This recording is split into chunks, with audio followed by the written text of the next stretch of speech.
ဟုတ်ကဲ့ပါရှင်နောက်ထပ်မေးခွန်းတစ်ခုကတော့အိန္ဒိယဘက်ရောက်နေတဲ့ဒုက္ခသည်တွေရှေအနေနဲ့ပတ်သက်ပြီးတော့မှဘာတွေဆက်လုပ်သွားဖို့ရှိလဲအိန္ဒိယအစိုးရနဲ့ကောဘာတွေပူးပေါင်းဆောင်ရွက်သွားဖို့ရှိလဲဆိုတော့ကို DBB ကနေမေးထားတာဖြစ်ပါတယ်ဒါကိုတော့ကိုစလိုင်းရောမန်ကနေဖြေကြားပေးဖို့ရန်အတွက်ဖိတ်ကြားအပ်ပါတယ်ရှင်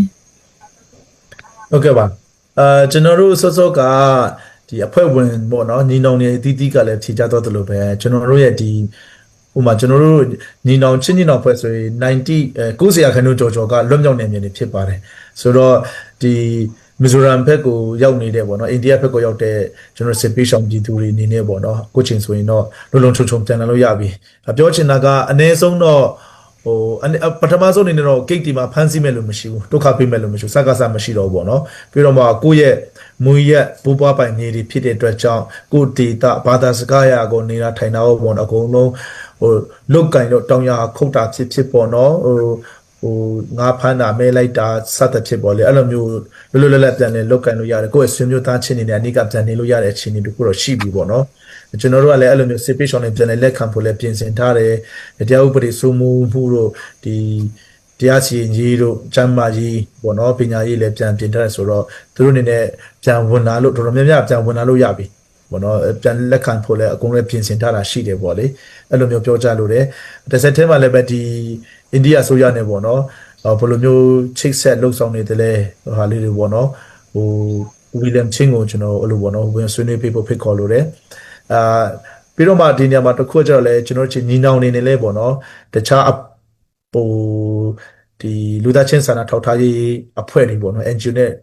ပူးပေါင်းပြီးမှပေါ့နော်ဒီမီဇိုရမ်မှာရှိတဲ့ကျွန်တော်ချင်းစစ်ပေးရှောင်းတွေကိုလည်းတက်နေတဲ့လောက်ကူညီထောက်ပံ့တဲ့ပိုင်းတွေလည်းအများကြီးရှိတယ်အဲ့လိုမျိုးအပြန်အလှန်ပေါ့နော်စစ်ပေးရှောင်းတွေကူညီထောက်ပံ့တယ်လို့ပဲကျွန်တော်တို့ဒီမှာဆိုပါစို့အိန္ဒိယအစိုးရနဲ့ချိတ်ဆက်ပြီးမှကျွန်တော်တို့တချို့တော့ဒီငလျင်ပေးနဲ့ပတ်သက်လို့ပေါ့နော်တချို့ natural disaster နဲ့ပတ်သက်လို့ပူပေါင်းလုပ်ဆောင်ကူညီပေးတဲ့ပိုင်းတွေလည်းရှိတယ်ပေါ့နော်အဲ့ဒါကိုတော့ဒီဝီလျံချင်းကိုကျွန်တော်နည်းနည်း refer လုပ်လို့ပါတယ်နည်းနည်းဖြည့်ဆွတ်ပြီးမှဆွေးနွေးပေးပါဦးခင်ဗျ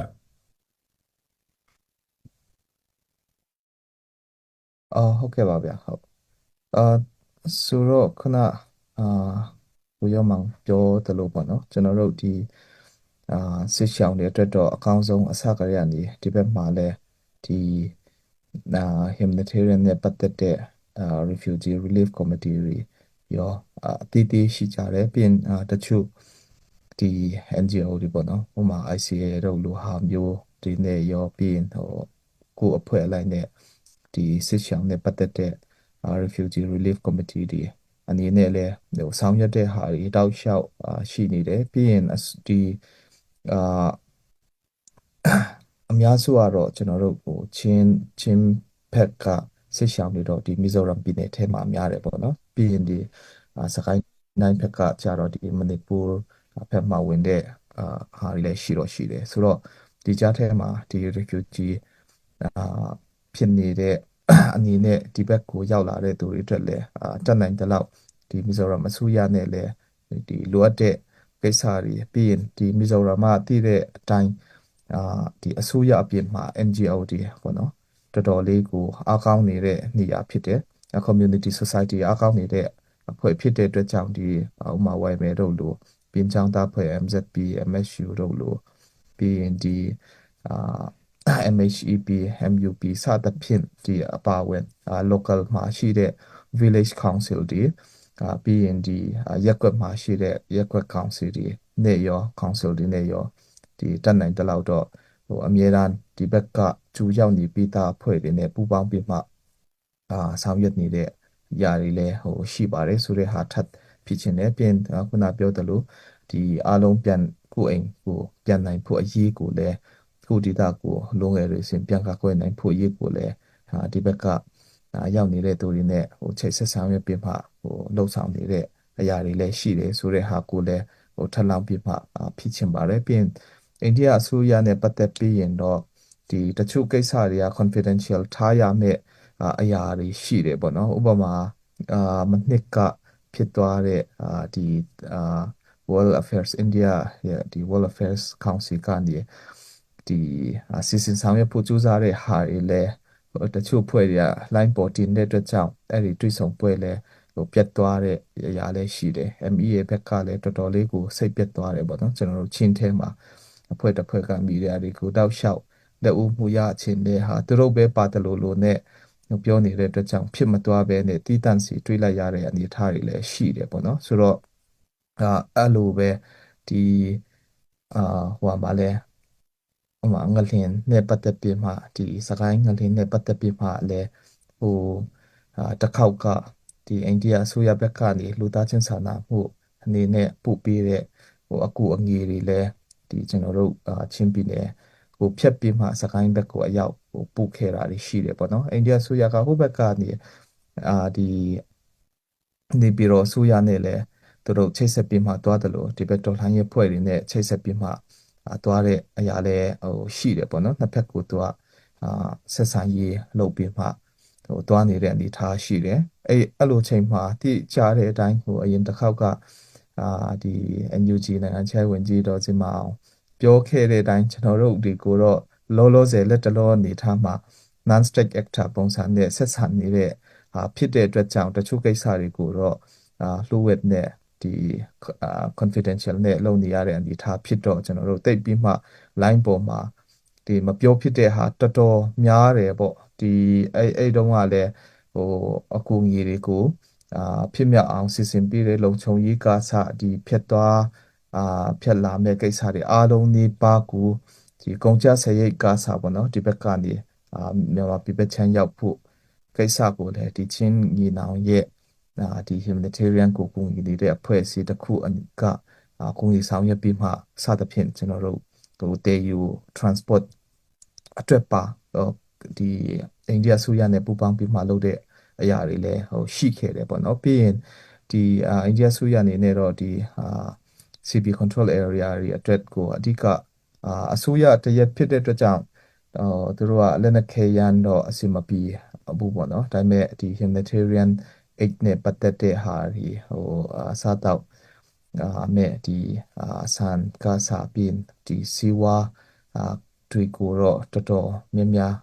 ဒီဘက်ကျွန်တော်တို့ကိုလှူဒါန်းတဲ့ဟာလည်းရှိတယ်ပေါ့နော်ဆိုတော့ဒါပေမဲ့ခုနပြောသလိုတချို့ကိစ္စမှာဒီလက်ဦးမှုရောပြင်အိန္ဒိယနဲ့ဆက်ဆံပါတယ်ဆိုတဲ့ဟာကိုသူတို့နဲ့ပဲဆက်ဆံသလိုနဲ့သတင်းမီဒီယာမှာဒီပြောနေတဲ့ကိစ္စတွေတော့ရှိတယ်ဒါပေမဲ့ကျွန်တော်တို့အနေနဲ့တော့ဒီထိန်းသိမ်းနဲ့ဒီအာမချောင်ပဲနဲ့ပေါ့အလွယ်နည်းနဲ့ပြောမယ်ဆိုရင်တော့အာမချောင်ပဲနဲ့တူတိတ်ပြည်သူလူထုစီဒီကိုငီထောက်ပံ့မှုရောက်ဖို့ပြင်တော်လှန်ရေးဖွဲ့တွေစီဒီကိုငီထောက်ပံ့မှုရောက်ဖို့ကိုပဲဦးစားပေးပြီးမှဒီ line ပေါ်ကမီဒီယာကဒီ PR ကိုအရေးမကြီးဘူးလို့ပြောတာမဟုတ်ဘူးဒါပေမဲ့ဒီဟာထက်ခုပြည်သူလူထုရဲ့ဒီကောင်းစားရေးခုပြည်သူလူထုအတွက်တက်နိုင်တဲ့လောက်ပေါ့နော်စူးစမ်းတာဖြစ်တယ်ဥမာပြောရမယ်ဆိုရင်ခုနပြောတဲ့ဒီIndia Council for World Affairs နဲ့ပတ်သက်တဲ့အဲ့ဒီအဖွဲ့ကလည်းဒီ ICWA ဘက်ကလည်းတခါတောင်ကျွန်တော်တို့ချင်းတွေရဲ့နှုတ်မလုံးမှုကြောင့်ဖြတ်ခံရတဲ့အနေအထားတွေလည်းရှိခဲ့ဖို့တယ်ပေါ့နော်ဆိုတော့အဲ့လိုမျိုးထပ်မဖြစ်အောင်တော့ကျွန်တော်တို့ဒီအိန္ဒိယနဲ့ဆက်ဆံရေးမှာလည်းတတိထားတယ်ခုဘက်မှာလည်းဒီအိန္ဒိယနိုင်ငံခြားရေးဌာနရဲ့အကြီးအကဲတွေပေါ့နော်ဒီထိပ်တန်းတာဝန်ရှိတဲ့ပုဂ္ဂိုလ်တွေနဲ့လည်းဒီအတွေ့အကြုံမှုတွေလည်းရှိခဲ့တယ်ဘယ်ချိန်ဘယ်နေရာဆိုတဲ့ဟာတော့ဒါပြောလို့အဆင်မပြေတဲ့အတွက်ကြောင့်ဒီတချို့ကိစ္စတွေကိုတော့နားလည်ပြကြဖို့တော့ဖိတ်ခေါ်ခြင်းနဲ့ပြောပြခြင်းနဲ့ပေါ့နော်ဆိုတော့ခြုံပြီးပြောရမယ်ဆိုရင်တော့အတောက်လျှောက်ကိုဒီအစကဥမာခုနပြောတဲ့ဒီဆန်ရဲ့ပြင်စီဝါရီကိုလည်းချင်းတစ်ခုလုံးကိုလွှမ်းခြုံနေဆိုပြီးမှမှားတဲ့ advocacy တွေနဲ့ဟိုဘက်ကိုဝင်သွားတယ်ဒါပေမဲ့သူတို့ကိုယ်တိုင်ကကျွန်တော်တို့ပြန်ဆက်သွယ်တဲ့အချိန်မှာတခုမှဒီအိန္ဒိယဆိုရထောက်ပံ့တဲ့ဟာကိုကုဘက်လုံးဝမရောက်တဲ့အတွက်ကြောင့်နောက်ဆိုရင်အဲ့လိုမလုပ်တော့ဘူးဆိုပြီးမှကျွန်တော်တို့ကိုပဲတည်တံ့ပြန်ပေးတဲ့ဟာတွေလည်းရှိတယ်ပေါ့နော်အဲ့လိုနိုင်ငံရေးအမျက်ထုတ်ခံရတဲ့ဟာတွေတော့ကျွန်တော်တို့တော်တော်လေး CB အနေနဲ့ခံရတယ်ဆိုတော့နောက်ပိုင်းမှာအိန္ဒိယဆိုရကလည်း အဲ့ဒီအဖွဲ့တွေကိုအရင်ရှိနှစ်ပေးသားနှစ်ပေါင်း30ကျော်ရှိတဲ့အဖွဲ့ကိုလုံးဝယုံကြည်မှုမရှိတော့ဘဲနဲ့တက်ရိုက်ပဲကျွန်တော်တို့စီကိုပြီးလာတဲ့အရာတွေပြည်သူလူထုအတွက်ကိုလည်းအဲ့ဒီကနေတဆင့်ကျွန်တော်တို့ကနေတဆင့်ပြီးလူသားတဲ့ဟာတွေလည်းရှိတယ်ဆိုတဲ့ဟာလည်းထပ်လောင်းပြီးမှပြောချင်ပါတယ်ဆိုတော့အရေးကြီးတာကတော့ဒီလောလောဆယ် state actor အနေနဲ့မရက်တီဟိုဘက်ရဲ့ဆက်ဆံရေးကျွန်တော်မရမချင်းတော့အခုကပူကောင်းသွားတာဒီအိန္ဒိယနဲ့ဆက်ဆက်နေတဲ့နေရာအားလုံးဒီပါတောက်လျှောက်ဒီဘက်တပူးဘက်ကလွင်တော်တော်များများကတော့ဒီတော်လှန်ရေးဖွဲ့တွေရဲ့လက်ထဲမှာလည်းရှိနေပြီဆိုတော့အိန္ဒိယလည်းသူ့သဘောထားတော့